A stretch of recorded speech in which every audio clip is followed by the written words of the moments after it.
भीड़ भाड़ से अलग होकर जब भी कोई इंसान अपने साथ अकेले में समय बिताता है, तभी उसके दिमाग में नाना प्रकार की चिंताएं जन्म लेने लगती है।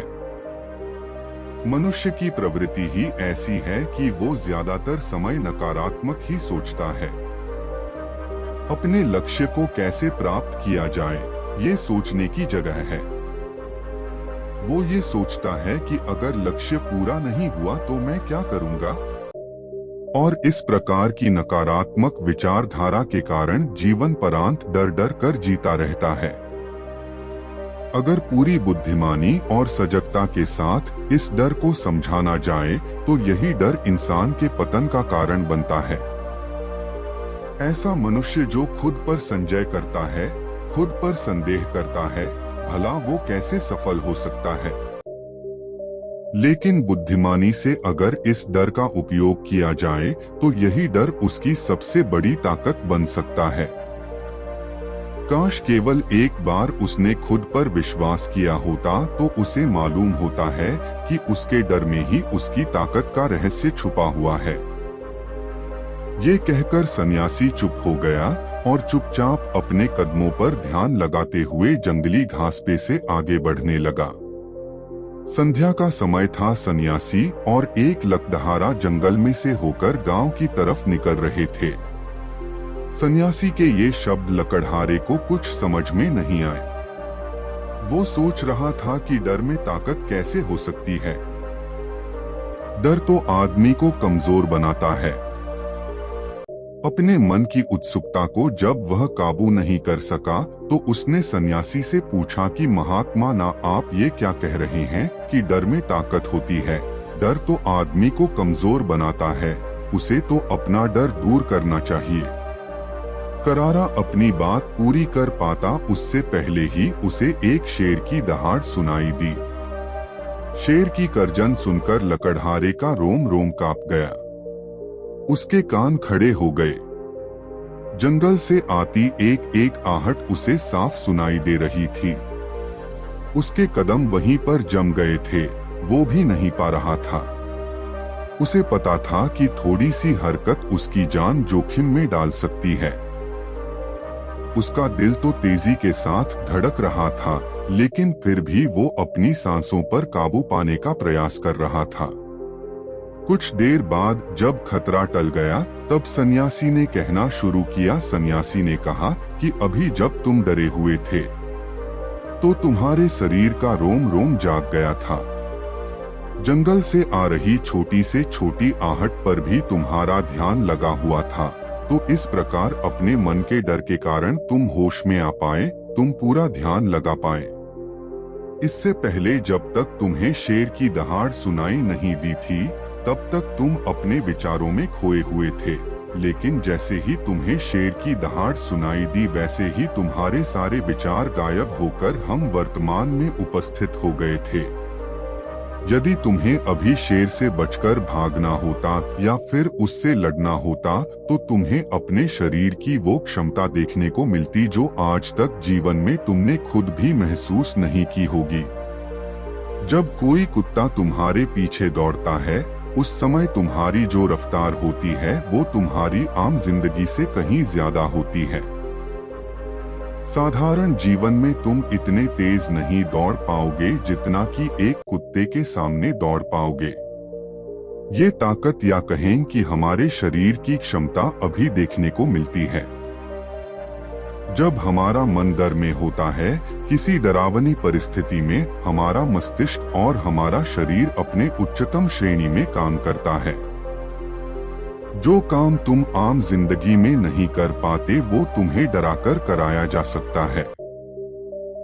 जहां पर भी तुम्हें डर का एहसास होता है वहीं पर तुम्हारी इंद्रियां पूर्ण रूप से सक्रिय हो जाती है। तुम्हारे कानों की सुनने की क्षमता तेज हो जाती है, दृष्टि एक टक हो जाती है, पूरी सजग हो जाती है, सक्रियता बढ़ जाती है। और जैसे जैसे वो डर खत्म होता है वैसे वैसे तुम सुप्त अवस्था में चले जाते हो। तुम सो जाते हो और तुम्हारे इंद्रिय फिर से आराम की स्थिति में चली जाती है। सन्यासी ने लकड़हारे से कहना जारी रखा कि परीक्षा से एक दिन पहले जो याद करने की तुम्हारी गति होती है वो साधारण याद करने की क्षमता से कहीं तेज होती है। सिर्फ एक बार याद किया हुआ तुम्हें परीक्षा के समय याद रह जाता है और तुम जानते हो कि ये सब परीक्षा के डर से ही होता है। इसीलिए डर को दूर करने की जगह इंसान को ये सोचना चाहिए कि वो अपने डर को ताकत कैसे बना सकता है। जिस प्रकार सुख और दुख, प्रकाश और अंधेरा एक ही सिक्के के दो पहलू होते हैं, उसी प्रकार डर और ताकत भी एक ही सिक्के के दो पहलू होते हैं। जिस प्रकार रोशनी के बिना अंधेरा पूर्ण नहीं होता, सुख के बिना दुख पूर्ण नहीं होता, उसी प्रकार डर के बिना ताकत का भी कोई महत्व नहीं है। लकड़हारा सन्यासी के ज्ञान से बहुत प्रभावित हुआ। उनके चरणों में नतमस्तक हो गया और उनसे पूछा कि महात्मा, अंधेरे को तो दिया जलाकर रोशनी से भरा जा सकता है, लेकिन अपने डर को ताकत में कैसे बदले? इसके लिए कोई उपाय बताएं। इस पर सन्यासी ने कहा कि डर दो प्रकार के होते हैं। सबसे पहला मानसिक डर और दूसरा शारीरिक डर। सन्यासी ने लकड़हारे को समझाते हुए कहना शुरू किया कि मान लो तुम्हें जंगल से होकर गुजरना है और अचानक तुम पाते हो कि तुम्हारे मन में शेर का ख्याल आ गया। अभी तक प्रत्यक्ष रूप में शेर तुम्हारे सामने नहीं आया है, ना उसकी दाढ़ सुनाई दिए, मतलब दूर दूर तक कोई अंदेशा नहीं है कि जंगल में शेर मौजूद हैं, लेकिन शेर का ख्याल आने से तुम्हारे मन में एक डर पनप गया।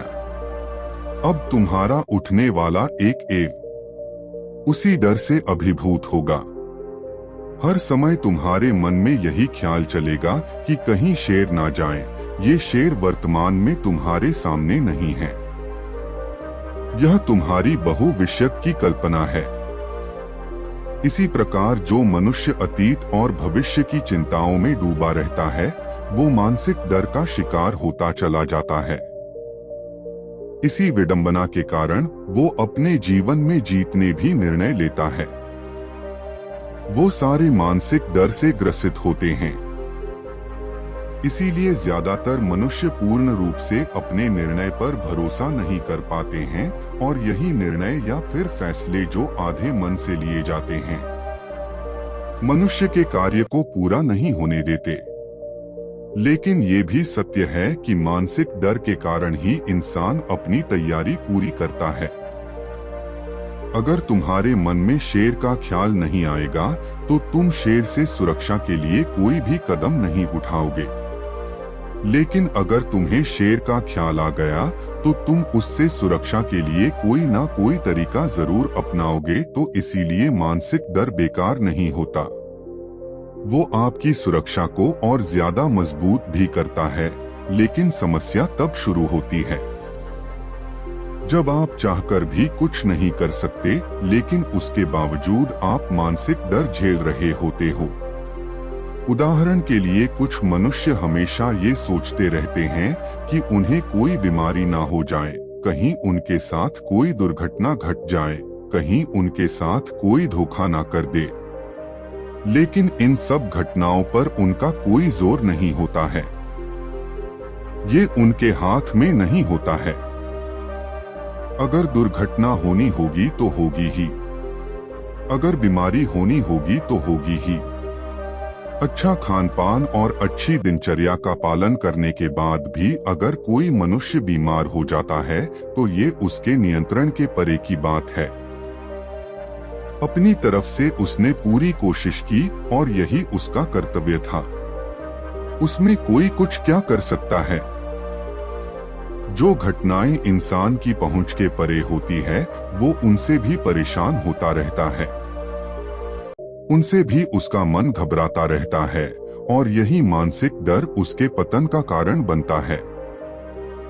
और यही मानसिक डर अगर सही तरीके से इस्तेमाल किया जाए तो मनुष्य समझदार और अनुभवी कहलाएगा। जो इंसान ये सोचता है कि कांटे सिर्फ दर्द देने के लिए ही बने हैं, वो ये भूल जाता है कि कांटे ही फूलों की रक्षा करते हैं। इसी प्रकार एक ज्ञानी मनुष्य किसी भी चीज का उपयोग अपने सकारात्मक तरीके से कर सकता है, लेकिन एक अज्ञानी मनुष्य है अपनी अज्ञानतावश उन चीजों को भी छोड़ देता है जो उसके लिए उपयोगी होती है। विवेकशील मनुष्य फेंके गए पत्थरों का भी महल खड़ा कर लेता है, लेकिन एक वैज्ञानिक मनुष्य उन पत्थरों को दूसरों पर फेंकता रहता है। अगर किसी मनुष्य को अपने मानसिक डर को ताकत में बदलना है तो उसके कुछ नियम हैं, कुछ उपाय हैं। सबसे पहला उपाय अपने विचारों का निरीक्षण। अगर हम अपने जीवन में अपने विचारों का निरीक्षण करेंगे तो हम पाएंगे कि ज्यादातर विचार हमारे काल्पनिक होते हैं और इसीलिए जो डर उन विचारों के कारण पनपता है वो भी काल्पनिक होता है। ज्यादा सोचने वाले लोगों को जब सोचने के लिए कुछ नहीं मिलता तो वो निरर्थक बातों के बारे में सोचने लगते हैं और वो बेकार के विचार उसे तो परेशान करते ही हैं, साथ के साथ उसके परिजनों को, उसके सगे संबंधियों को भी परेशान करते हैं। इसीलिए ज्यादा सोचने वाले लोगों को यह समझना चाहिए कि मन में उठ रहे तमाम विचारों में से काम के विचार कौन से हैं और बेकार के विचार कौन से हैं। जो निरर्थक विचार हो उन्हें दूर करते जाओ और जो सार्थक विचार हो उनको गहराई से सोचना शुरू करो, तभी तुम्हारी समस्याओं के, तुम्हारी उलझनों के उपाय निकलेंगे। मानसिक डर को दूर करने का दूसरा उपाय है उसका सामना करना। इसका मतलब यह नहीं है कि तुम शेर के सामने जाकर खड़े हो जाओ, बल्कि इसका मतलब यह है कि पूर्ण सुरक्षा के साथ तुम जंगल में जा रहे हो। यदि जंगल में जाना बहुत आवश्यक है तो तुम शेर के डर से अपने घर पर नहीं बैठ सकते हो। इसी प्रकार मनुष्य के जीवन में बहुत सारे डर होते हैं, जैसे कि परीक्षा का डर, लक्ष्य न पाने का डर, झूठ बोलने का डर, सच के पता लग जाने का डर, अपनों को खो देने का डर, दुर्घटना हो जाने का डर। लेकिन जैसे जैसे समय के साथ इन डरों का सामना किया जाता है वैसे वैसे ये डर जीवन से दूर होते चले जाते हैं। अगर तुम इनसे बचने का प्रयास करते हो तो ये जीवन भर तुम्हें सताते रहेंगे। ये तभी दूर हो सकते हैं जब तुम इनका सामना करो। कुछ लोगों को तो दूसरों के सामने खुलकर बात करने में भी डर लगता है। ऐसे लोगों को अनजान लोगों से बात करनी चाहिए। जितना ही वो लोगों से बात करेंगे उतना ही उनके मन का डर दूर होता जाएगा। मानसिक डर को ताकत में बदलने का तीसरा उपाय है अपने डर को स्वीकार करना। बहुत से लोग अपने जीवन में अपने डर को स्वीकार ही नहीं कर पाते। अगर आप उनसे पूछेंगे कि उन्हें किस चीज से डर लगता है तो वह साफ इनकार कर देंगे कि उन्हें किसी चीज से कोई डर नहीं लगता। लेकिन दूसरों की नजरों में ऊंचा उठने के लिए ये झूठ उन्हें बहुत महंगा पड़ता है। अगर वो अपने डर को स्वीकार करना नहीं सीखेंगे तो वो जीवन पर्यंत उस डर से मुक्त नहीं हो पाएंगे। इसीलिए समझदारी इसी में है कि अपने डर को स्वीकार कर लिया जाए। अगर आपको किसी चीज से डर लगता है तो किसी से शर्माने की या झिझकने की जरूरत नहीं है। हर मनुष्य को, हर इंसान को किसी ना किसी चीज से डर लगता ही है और आप पाएंगे कि जैसे ही आप अपने डर को स्वीकार करते हैं वैसे ही आपका डर खत्म होना शुरू हो जाता है और जितना ही आप अपने डर को छुपाने की कोशिश करेंगे आपका डर उतना ही मजबूत होता चला जाता है। ये सारे तरीके तुम्हारे मानसिक डर को दूर कर सकते हैं, लेकिन शारीरिक डर को दूर करने के लिए तुम्हें दूसरे तरीके अपनाने होंगे। सबसे पहले ये समझो कि शारीरिक डर कौन सा होता है। मान लो तुम किसी जंगल से गुजर रहे हो और अचानक तुम्हारे सामने शेर आ जाता है। तुमने पहले नहीं सोचा था कि शेर तुम्हारे सामने आ सकता है, लेकिन जब वो तुम्हारे सामने आता है तो तुम्हारी सारी शारीरिक गतिविधि या शिथिल हो जाती है। तुम्हारी सांसें अटक जाती हैं, मस्तिष्क काम करना बंद कर देता है और तुम्हारा दिल तेजी के साथ धड़कने लगता है। तो इसीलिए जब बिन सोची बात हमारे साथ घटित होती है तो हमारा शरीर उस डर को महसूस कर पाता है और वही शारीरिक डर कहलाता है। ऐसे समय में शारीरिक डर को दूर करने के कुछ उपाय हैं, कुछ तरीके हैं। सबसे पहला उपाय तो यही है कि अपने ऊपर संयम रखें।